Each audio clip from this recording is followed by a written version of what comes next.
On a winter morning, January 24th, 1955, in San Francisco, a baby came into the world whose destiny was to change how humans connect with technology. But his birth wasn't met with joy. His parents, Abdul Fattah al-Jandali, a Syrian Muslim, and Joanne Schiebel, a Christian, couldn't marry due to family and religious restrictions. The newborn was put up for adoption. Fate led him to a humble but loving couple, Paul Jobs, a car mechanic, and Clara Jobs, an accountant. They named the boy Steve Paul Jobs, a name that would one day echo across the planet. From his father, Steve inherited a fascination with machines. As a child, he would watch Paul repair cars for hours, mesmerized by how things worked. But Steve wasn't the kind of kid who sat quietly in class. He was rebellious, once even placing a firecracker under his teacher's chair. That same teacher, however, discovered a way to motivate him by rewarding him with candy for solving math problems. Steve soon turned into one of the brightest students in school. His progress was so remarkable that he skipped 2 grades, moving directly to the 8th grade. While studying, he spent most of his free time experimenting with electronics. Once he wired his house with speakers so he could hear conversations from another room. His curiosity knew no limits. At just 12 years old, he boldly called the CEO of Hewlett-Packard, HP, to ask for spare parts for a science project. Impressed by the young boy's confidence, the CEO offered him an internship. That summer, Steve got his first exposure to the world of electronics. Along with his friend Steve Wozniak, he built a small blue device that could make free long-distance phone calls, costing only $40 to make, yet they sold it for $150. Jobs later said, "That was the moment I learned I could create something valuable and sell it." That spark would soon become a wildfire called Apple. But before that success came turbulence. During high school, Steve got involved with the hippie culture that dominated America in the 70s. Long hair, psychedelics, and rebellion.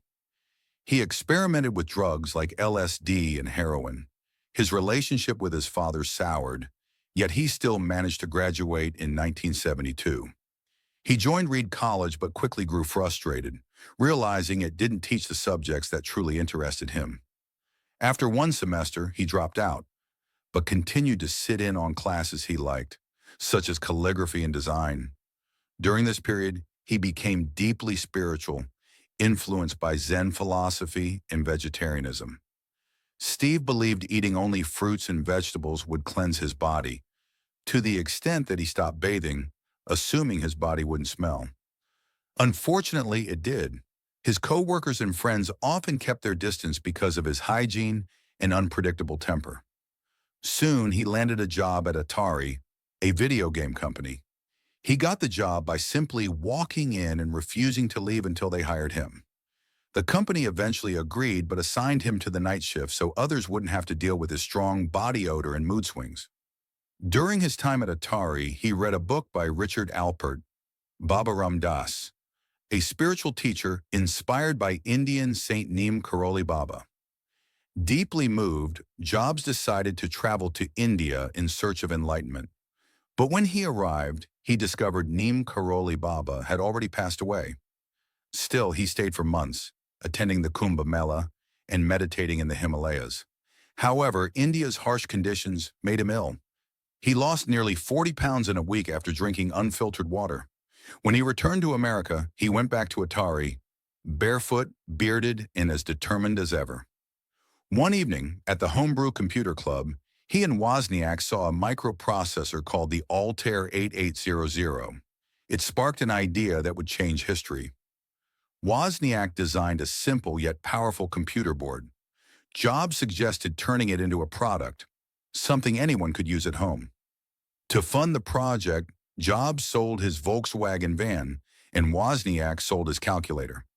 With just $1,300, they started a company, Apple Computers, named after an apple orchard Jobs loved visiting. Their first creation, the Apple One, was built in Jobs' garage. It didn't attract much attention at first, but a local store ordered 50 units. With borrowed money and unpaid parts, they completed the order in 30 days. Each computer sold for $666, and soon Apple became the talk of Silicon Valley. The success of Apple I led to the launch of Apple II, a complete computer with a keyboard, monitor, and mouse. This time, investor Mike Markkula stepped in with $250,000. On July 3, 1977, Apple officially became a corporation. The Apple II was an instant hit, earning millions and moving production from Jobs' garage to a real office in California. But this was just the beginning. In the next part, we'll uncover how success turned into chaos, how Steve Jobs' ego, ambition, and relentless pursuit of perfection cost him everything he built. Yet from that downfall, he would rise again, stronger, wiser, and destined to change the world forever. Stay tuned for part 2, The Man Who Changed the World.